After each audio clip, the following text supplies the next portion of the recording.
Welcome back to the chance student. तो आज हम लोग करने वाले हैं क्लास 10th का जैक बोर्ड का जो मॉडल सेट है, सेट 2 करेंगे हम लोग सामाजिक विज्ञान का। ठीक है, तो सोशल साइंस का सेट 2 करना है हम लोगों को। तो जैसा कि आप लोग को इंस्ट्रक्शन ये पता है, तो ये इंस्ट्रक्शन देख लीजिएगा। और दूसरा है, ये वीडियो सिर्फ क्लास 10th के लिए ही इंपॉर्टेंट नहीं है। मैंने पहले भी ये बात बताई है सेट 1 में भी कि ये जो भी अगर कोई गवर्नमेंट जॉब का प्रैक्टिस कर रहे हैं, प्रिपरेशन कर रहे हैं, वैसे लोगों के लिए भी ये काफ़ी हेल्पफुल रहेगा वीडियो। क्योंकि इसमें जो भी क्वेश्चन दिया गया है जनरली जनरल कंपटीशन वाले एग्जामों में इसी सबसे भी क्वेश्चन पिक किया जाता है। तो आप इसे गौर से ध्यान से देखेंगे, हो सके तो कॉपी में नोट डाउन भी कर लेंगे। चलिए तो देखते हैं हम लोग क्वेश्चन आंसर को।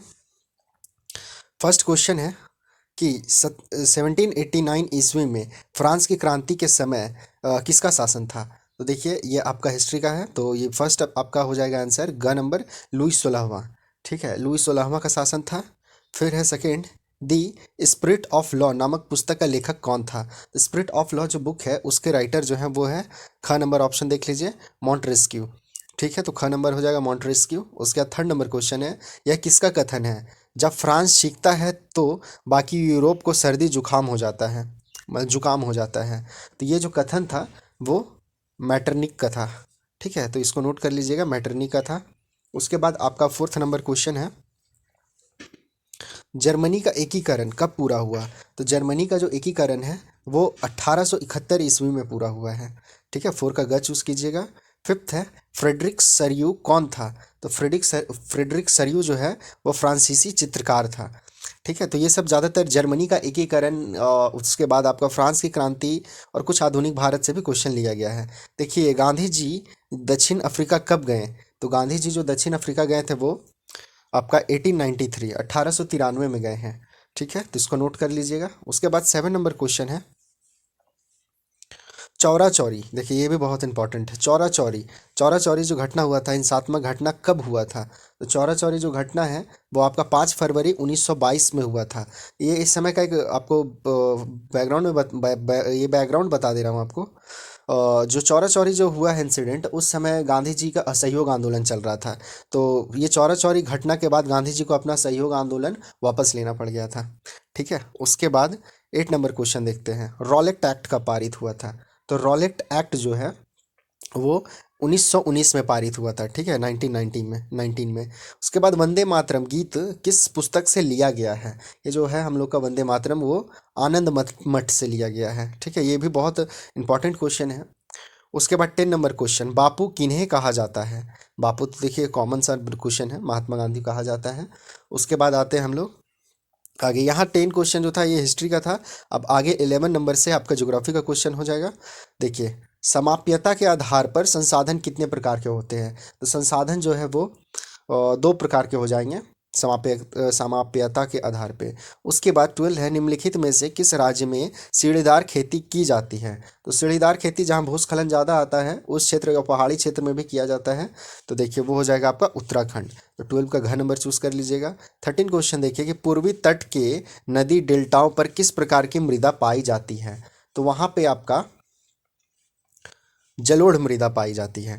ठीक है, 13 का ग नंबर हो जाएगा। और वैसे भी नदी डेल्टाओं के किनारे या नदी के किनारे जो मृदा होती है वो जलोढ़ मृदा होती है। उसके बाद 14 देखिए, किस प्रकार को किस मृदा को रेगर या स्वतः जुताई वाली मृदा भी कहते हैं। तो किस प्रकार की मृदा को कहते हैं। तो देखिए काली मृदा को कहते हैं। उसके बाद 15 है, इनमें से कौन सा संरक्षण तरीका समुदायों की सीधी भागीदारी नहीं करता है। तो सीधी भागीदारी नहीं करता है। देखिए वन्य जीव पशु विहार का परिसीमन। ठीक है, ये आपका हो जाएगा 15 का घ नंबर। उसका 16 देखिए, भारत जैव विविधताओं में समृद्ध देश है, विश्व की कितनी प्रतिशत उपजातियां भारत में पाई जाती है। ये भी आपका बहुत इंपॉर्टेंट क्वेश्चन है, कितनी प्रतिशत उपजातियां पाई जाती हैं भारत में जो है। देखिए आपका इसका आंसर हो जाएगा 8%। का नंबर चूज कर लीजिएगा 16 का। 17 है कि भारतीय वन्य जीव रक्षण अधिनियम कब लागू हुआ या कब लागू किया गया। तो देखिए ये लागू किया गया है 1972 में, 1972 में। ठीक है, आगे देखिए है, भारत में बहुउद्देशीय नदी परियोजनाओं को आधुनिक भारत का मंदिर किसने कहा। कौन कहा था। तो देखिए ये कहे थे जवाहरलाल नेहरू कहे थे। ठीक है, तो 18 का ग नंबर चूज कर लीजिएगा, जवाहरलाल नेहरू। 19 है दामोदर नदी घाटी परियोजना किस राज्य में स्थित है। ये देखिए, ये भी बहुत इंपॉर्टेंट क्वेश्चन है, आप लोगों को भी जानकारी होना चाहिए। इंग्लिश में जो है, जो भी झारखंड के निवासी है, डीवीसी आपका है दामोदर वैली कॉरपोरेशन, वही इंग्लिश में दामोदर नदी घाटी परियोजना जो है, तो ये झारखंड में ही लागू किया गया है क्योंकि दामोदर नदी झारखंड में है। तो ये बहुत कॉमन है, इसको ध्यान में रखिएगा, बहुत इंपॉर्टेंट भी है, इसी से मतलब क्वेश्चन बन जाता है। डीवीसी परियोजना जो है, उसके बाद झारखंड में कौन सी नदी है, दामोदर नदी, ये सब बहुत तरह का क्वेश्चन बन सकता है, तो इसको नोट डाउन कीजिएगा। 20 नंबर क्वेश्चन है कि सरदार सरोवर बांध से कौन सा राज्य प्रभावित होता है। देखिए, पिछले सेट में भी इसी से रिलेटेड क्वेश्चन था, इस सेट में भी है, तो मैं आपको बताया था कि गुजरात, सरदार सरोवर बांध जो है गुजरात उससे प्रभावित है। और आपका वो स्टैच्यू ऑफ लिबर्टी के बारे में भी चर्चा किए थे हम लोग, सरदार वल्लभ भाई पटेल का जो बना है स्टैच्यू, वो भी गुजरात में ही है। ठीक है, अब आते हैं वो नर्मदा क्या बोलते हैं, नर्मदा नदी के तट पे। हाँ, उसका 21 नंबर क्वेश्चन देखिए। 21 से आपका इकोनॉमिक्स स्टार्ट हो जाता है, अर्थशास्त्र स्टार्ट है। तो औसत आय यानी प्रति व्यक्ति आय की गणना किस प्रकार की जाती है। तो प्रति व्यक्ति आय की अगर हमको गणना करना है तो देखिए बहुत सिंपल है, देश की कुल आय और को भागा कर देना है देश की कुल जनसंख्या से। तो जितना आय हुआ है, कह सकते हैं आय को इनकम, और जितना इनकम हुआ उसको डिवाइड कर देना हम लोगों को टोटल पॉपुलेशन से, कुल जनसंख्या से। ठीक है, यही है, सिंपल सा है। तो आप इसका 21 का क नंबर चूज कर लीजिएगा। 22 का देखिए, विभिन्न देशों के वर्गीकरण करने के लिए विश्व बैंक किस मापदंड का प्रयोग करता है। विश्व बैंक का मापदंड बताना है आपको। तो देखिए, प्रति व्यक्ति आय, प्रति व्यक्ति आय जो है उसी के आधार पर भी तुलना किया जाता है, कौन सा देश विकास कर चुका है और कौन सा देश विकासशील है या भी विकास नहीं किया है। ये सब चीज़ प्रति व्यक्ति आय से किया जाता है। 23 नंबर क्वेश्चन है कि नवीकरणीय साधन का उदाहरण डैश है। नवीकरणीय साधन, ठीक है, तो आपका देखिए इसमें से नवीकरणीय साधन कौन सा है, तो भूमिगत जल। ठीक है, भूमिगत जल जो है वो नवीकरणीय साधन है। कोयला तो वापस नहीं आएगा, पेट्रोल वापस नहीं आएगा। यहाँ पे थोड़ा ट्विस्ट है कि आप भूमिगत सोच सकते हैं कि भूमिगत को भी तो हम लोग रेगुलर यूज़ करेंगे तो ख़त्म हो जाएगा, लेकिन एक पॉइंट है, अगर हम लोग इसको अच्छे से यूज़ करें, बचा बचा के यूज़ करें, वेस्ट ना करें, और रेन वाटर हार्वेस्टिंग जो है, वर्षा जल संग्रहण, ये सब का उपाय करें, ये सब को तरीका का भी उपयोग करें, तो हम लोग भूमिगत जल को वापस भर सकते हैं। ठीक है, तो आपका ये हो जाएगा सही। तो 23 का ग हो गया। 24 में देखिए, लोगों के विकास के लक्ष्य डैश होते हैं। लोगों के विकास के लक्ष्य जो है उस कॉमन है, भिन्न या परस्पर विरोधी होते हैं। हर किसी का विकास का लक्ष्य अलग अलग ही है, कोई कुछ चीज़ में अपना विकास करना चाहता है, कोई किसी और चीज़ में करना चाहता है। आगे देखिए, काफ़ी लंबा है ये 25 नंबर क्वेश्चन। देखिए, और 25 नंबर में दिया हुआ है कि रामू एक किसान है जिसने अधिशेष गेहूं को एक आटे मिल के मालिक को 10 रुपये प्रति किलोग्राम की दर से बेचा। मिल मालिक ने बिस्कुट कंपनी का आटा 15 रुपये प्रति किलोग्राम की दर से बेचा। अब बिस्कुट कंपनी ने आटा के साथ चीनी एवं तेल जैसी चीज़ों का उपयोग कर बिस्कुट के 4 पैकेट बनाई और बाजार में उपभोक्ताओं को 80 रुपया में यानी 20 रुपये प्रति पैकेट बिस्कुट बेचा। तो सकल घरेलू उत्पाद की गणना में उपर्युक्त में से किस वस्तु का मूल्य को लिया जाएगा। देखिए, गेहूं को लिया जाएगा, आटा को लिया जाएगा, चीनी एवं तेल को लिया जाएगा, या बिस्कुट को लिया जाएगा। तो जीडीपी में, ठीक है, जीडीपी जो है सकल घरेलू उत्पाद, ग्रॉस डोमेस्टिक प्रोडक्ट जो है, ये याद रखिएगा आपका किसको लिया जाएगा। तो एक बात हम आपको बता दें कि जीडीपी में जब भी लिया जाता है सकल घरेलू उत्पाद में, जो अंतिम प्रोडक्ट मेरा बनता है, अंतिम वस्तु जो बन के तैयार होता है, उसी को जीडीपी में काउंट किया जाता है। ठीक है, यहाँ आटा मतलब गेहूं आया, आटा बना, तेल चीनी मिलाया, लास्ट में फाइनली बना क्या मेरा, तो बिस्किट बना। तो बिस्कुट जो बना उसको जीडीपी में लिया जाएगा, उसी का मूल्य को। ठीक है, तो आपका 25 का घ नंबर आंसर सही हो जाएगा। 26 में देखिए, विनिर्माण का की क्रिया किस क्षेत्र का भाग है। विनिर्माण की क्रिया, क्षेत्रक को हम तीनों आपको एक्सप्लेन किए थे, प्राथमिक क्षेत्रक, द्वितीयक क्षेत्रक और तृतीयक क्षेत्रक। तो द्वितीयक क्षेत्रक में बताए थे कि विनिर्माण का काम किया जाता है। ठीक है, तो 26 का आपका ग नंबर हो जाएगा। उसके बाद आते हैं, आप लोगों को कमेंट करना है कि तृतीयक क्षेत्रक में कौन से काम आते हैं, किसी 2 काम को आप लोगों को कमेंट करना है तृतीयक क्षेत्रक में। ठीक है, ताकि हमको भी लगे कि हाँ आप लोग ध्यान दे रहे हैं। अब आते हैं 27 में कि अनीता एक साड़ी की दुकान में काम करती है जहां सवैतनिक अवकाश का कोई प्रावधान नहीं है, यानी सवैतनिक वेतन के साथ छुट्टी का कोई प्रावधान नहीं है, वो एक साड़ी दुकान में काम कर रही है। जबकि सीता एक सरकारी अस्पताल में नर्स है। सीता क्या कर रही है, एक सरकारी अस्पताल में नर्स का काम कर रही है, जहां उसे वर्ष में कुछ दिन सवैतनिक अवकाश मिलते हैं। उन दोनों में से किसका कार्य क्षेत्रक संगठित है और किसका असंगठित है। तो संगठित बताना है और असंगठित बताना है। तो संगठित क्या होता है ना कि आपको एक फिक्स सैलरी मिल रहा है, मंथली छुट्टी भी मिल रहा है, उसके लिए कोई पैसा नहीं कट रहा है, मतलब सरकारी नौकरी जैसा। असंगठित क्या है कि प्राइवेट में हम कहीं पे कुछ काम कर रहे हैं, कोई दुकान में काम कर रहे हैं। ठीक है, तो आपका 27 में देखिए इसका आंसर हो जाएगा का नंबर अनीता असंगठित तथा सीता संगठित है। ठीक है, इस तरह से ये दोनों क्षेत्रक में काम कर रही है। अब आते हैं 28 में कि अंतिम वस्तुओं के मूल्य में मध्यवर्ती वस्तुओं का मूल्य डैश होता है। ठीक है, तो क्या होता है, पहले से ही शामिल होता है। अंतिम वस्तु का कोई भी मूल्य जो है मध्यवर्ती वस्तु का मूल्य सब ऐड कर दिया जाता है, सब शामिल होता है।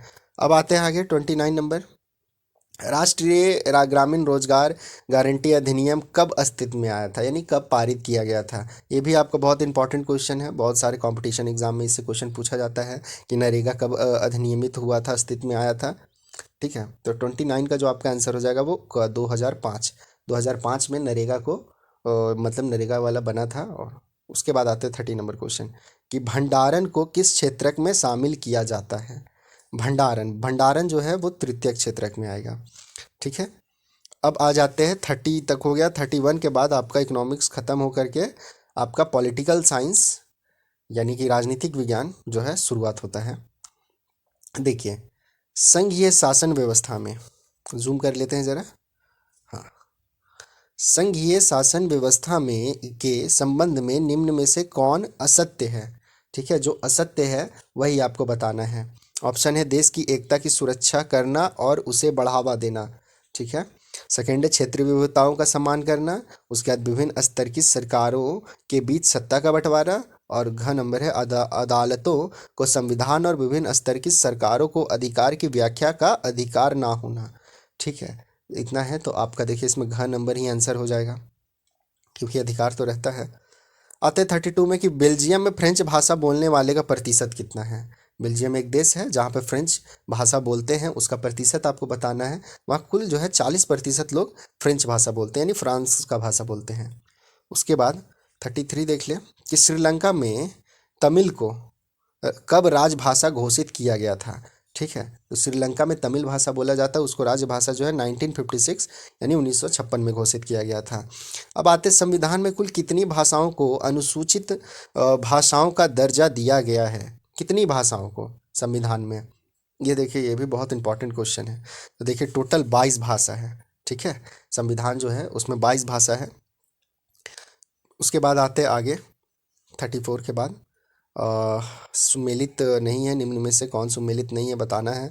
भारतीय संघ, राष्ट्रपति, फिर राज्य, उपराष्ट्रपति, नगर निगम, मेयर और ग्राम पंचायत, सरपंच या मुखिया। तो देखिए इसका जो आंसर हो जाएगा वो हो जाएगा भारतीय संघ। ओह, भारतीय संघ राष्ट्रपति, ये जो है आपका सुमेलित नहीं है। ठीक है, तो 35 का नंबर चूज कर लीजिए। उसके बाद आते हैं नेक्स्ट में कि 7 पार्टी अलियांस जो है का गठन किस देश में किया गया था।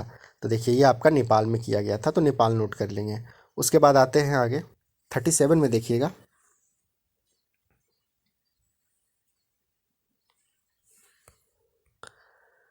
बोलीविया किस महादेश में अवस्थित है। तो बोलीविया जो है लातीनी अमेरिका में अवस्थित है। ठीक है, लैटिन अमेरिका उसी में अवस्थित है।